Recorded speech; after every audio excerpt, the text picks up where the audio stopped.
The art of living lies less in accumulating and more in learning what to release. Turning 60 isn't just a milestone, it's a gateway to profound transformation. After decades of navigating life's complexities, we reach a pivotal moment of clarity. It's here, in the quiet wisdom of our later years, that we realize the power of letting go. This journey isn't about loss, but liberation.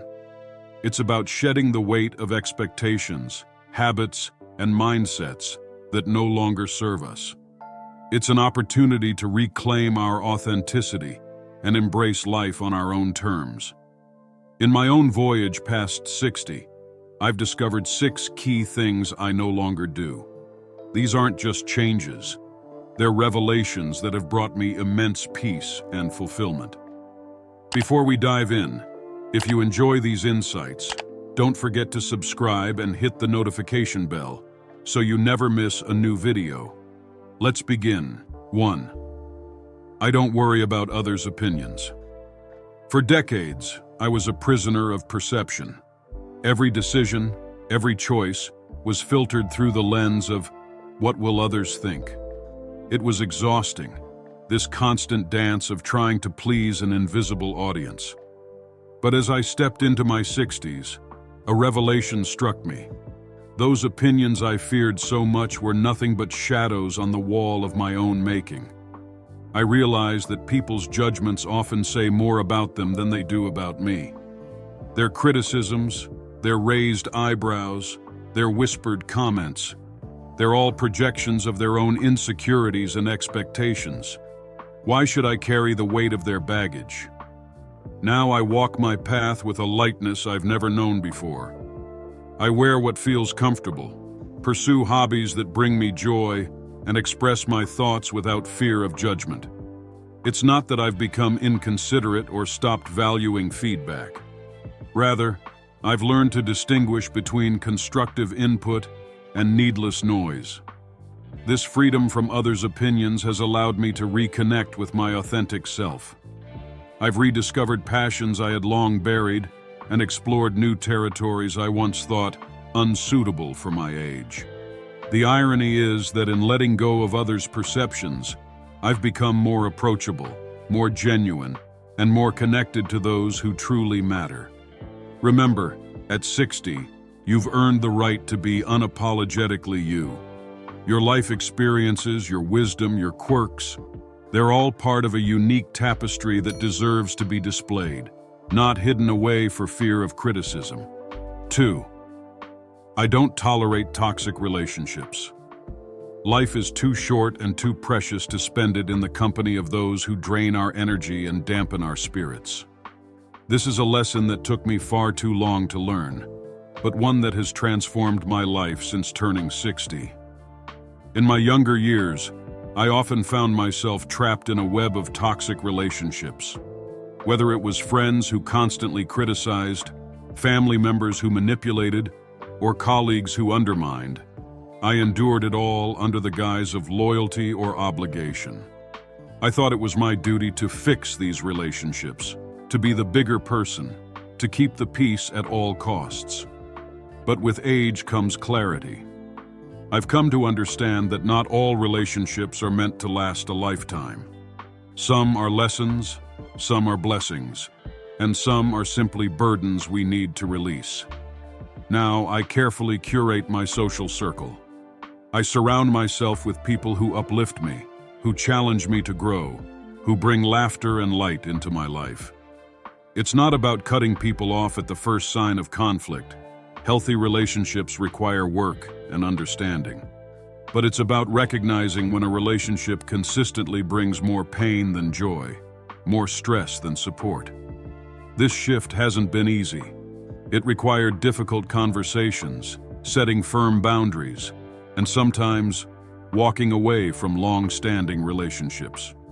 But the peace of mind and emotional energy I've reclaimed have been invaluable. At 60, I've realized that my time and emotional well-being are precious resources. I choose to invest them wisely, in relationships that are mutually nurturing and respectful.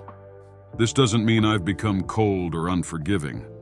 On the contrary, by removing toxic influences, I've created more space for genuine, deep connections. Remember, it's never too late to prioritize your emotional health. Surround yourself with those who see your worth, respect your boundaries, and add value to your life.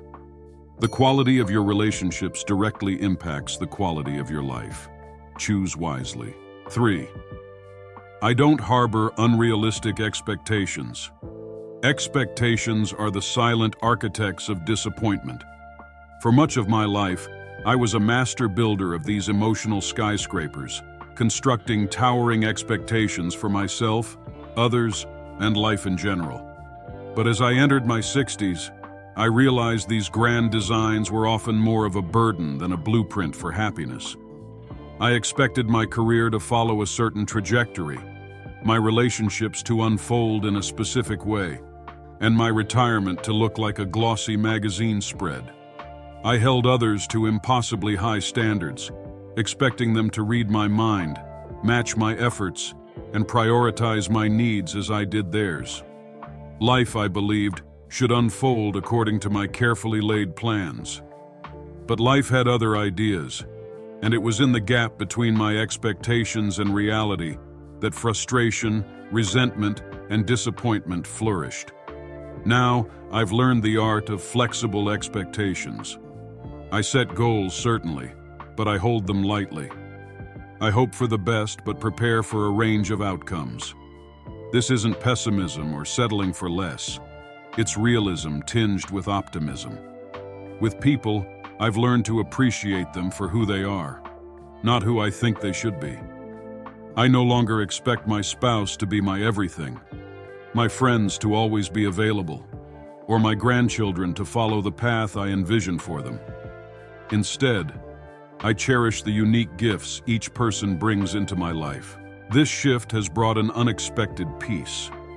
When you release the grip of rigid expectations, you open yourself to the beauty of what is, rather than lamenting what isn't. You become more adaptable, more resilient, and paradoxically, more likely to be pleasantly surprised. At 60, I've realized that life is too nuanced, too unpredictable to be confined by our limited expectations. By letting go of these self-imposed constraints, I've discovered a world rich with possibilities I never would have imagined. Remember, expectations can be a compass, not a cage. Use them to guide you, but don't let them limit the vast potential of your life's journey. The most beautiful destinations are often the ones we never planned to visit. 4. I don't overcomplicate my goals. In my younger years, I was a goal-setting machine. My life was a complex web of 5-year plans, vision boards, and meticulously tracked objectives. Every aspect of my life had a goal attached to it: career milestones, fitness targets, financial projections. I lived by the mantra, aim for the stars, and you'll at least reach the moon. But as I entered my 60s, I realized that this relentless pursuit of ever more ambitious goals was robbing me of something precious: the present moment.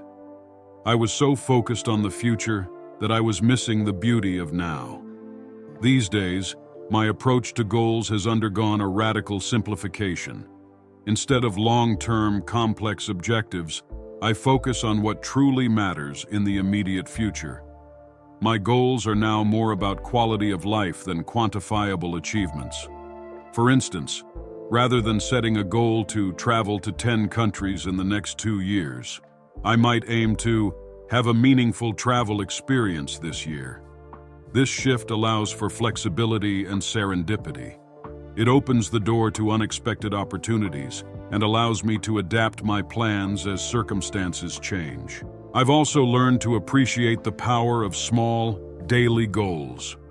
Reading for 30 minutes, taking a walk in nature, calling a friend, these simple objectives bring immediate satisfaction and contribute to long-term well-being without the pressure of grand, overarching goals.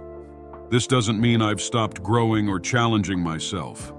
On the contrary, By simplifying my goals, I've created space for deeper, more meaningful pursuits. I'm more present in my relationships, more engaged in my hobbies, and more open to new experiences. At 60, I've realized that the true measure of a life well lived isn't in the number of goals achieved, but in the richness of experiences, the depth of relationships, and the peace of mind we cultivate along the way. Remember, goals should be tools that enhance your life, not taskmasters that rule it. Simplify, focus on what truly matters, and allow yourself the flexibility to embrace life's beautiful unpredictability. 5. I don't try to stay busy all the time. In our fast-paced society, busyness is often worn as a badge of honor. For most of my life, I subscribed to this philosophy. My calendar was always full, my to-do list never-ending. I equated being busy with being productive, important, and successful. But as I crossed the threshold of 60, I had an epiphany. Being busy isn't the same as living a fulfilling life. In fact, this constant state of busyness was preventing me from truly experiencing life in all its richness. Now I've embraced the art of doing less. I've learned to appreciate the value of unstructured time, of moments not filled with tasks or obligations. This doesn't mean I've become idle or unproductive. Rather, I've become more intentional about how I spend my time and energy. I've discovered the joy of what I call productive stillness. This might mean spending an afternoon reading a book without feeling guilty about wasting time. It could be taking a leisurely walk without tracking steps or calories burned. Sometimes it's simply sitting in my garden, observing the play of light on leaves, listening to the symphony of bird songs. This shift has allowed me to tap into a wellspring of creativity and insight that was previously drowned out by the noise of constant activity. I find that my most innovative ideas, my deepest reflections, often come during these moments of apparent non-productivity. Moreover, I've noticed an improvement in my overall well-being. By not constantly pushing myself to be busy, I've reduced stress, improved my sleep, and enhanced my relationships. I'm more present in conversations, more attuned to my own needs and the needs of others. Of course, this doesn't mean I've abandoned all structure or routine. I still have commitments and responsibilities, but I approach them with a different mindset. I've learned to distinguish between activities that truly add value to my life and those that simply fill time. At 60, I've realized that life isn't about how much you do, but about how deeply you experience what you do. Quality trumps quantity every time. Remember, it's okay to have empty spaces in your calendar. These are not voids to be filled, but opportunities for rest, reflection, and spontaneity.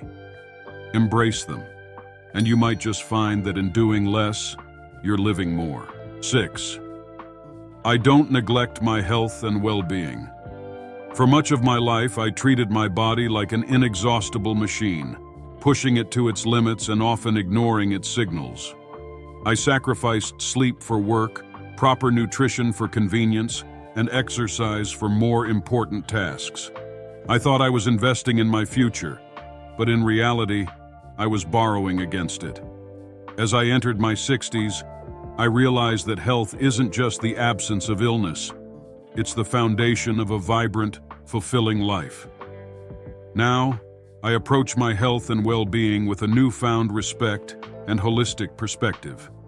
I've learned that taking care of myself isn't selfish. It's necessary. It's not just about living longer, but about living better. This means nourishing my body with wholesome foods, engaging in regular physical activity that I enjoy, and prioritizing restorative sleep. But health, I've discovered, goes beyond the physical. It encompasses mental and emotional well-being too. I practice mindfulness and meditation, not as trends to follow, but as essential tools for maintaining mental clarity and emotional balance. I nurture my intellectual curiosity through lifelong learning, keeping my mind as active as my body. I've also learned the importance of social health. Meaningful connections and a sense of community are as vital to well-being as any vitamin or exercise regimen. I cultivate relationships that uplift and support me, and I strive to be that source of support for others. Importantly, I've shifted from a reactive to a proactive approach to health. Regular checkups, preventive care, and listening to my body's signals are now non-negotiable parts of my routine. I no longer see these as chores, but as investments in my quality of life. This doesn't mean I've become a health fanatic or that I never indulge. Balance is key. I enjoy life's pleasures, but with mindfulness and moderation. A piece of cake shared with friends, a glass of wine with a good meal. These are part of a well-lived life too. At 60, I've realized that health and well-being are not just about adding years to life, but life to years. It's about having the energy and vitality to pursue passions, to connect deeply with others, to fully engage with the world around me. Remember, it's never too late to prioritize your health. Small, consistent steps can lead to significant improvements. Your body is the vessel through which you experience life. Treat it with the care and respect it deserves. In conclusion, these 6 shifts, letting go of others' opinions, removing toxic relationships, releasing unrealistic expectations, simplifying goals, embracing stillness, and prioritizing health, have transformed my life after 60. They've allowed me to shed unnecessary burdens and focus on what truly matters. This journey has taught me that the later years of life aren't about decline, but about refinement. It's a time to distill the wisdom of our experiences, to focus on what brings us joy and fulfillment, and to live with intention and authenticity. Remember, 60 is not the twilight of life, but the dawn of a new, rich chapter. Embrace it with open arms and an open heart. The best is yet to come. Thank you for watching the entire video. If you find these insights valued, please comment number 1. If not, comment number 0. Your feedback means a lot to us. See you next time.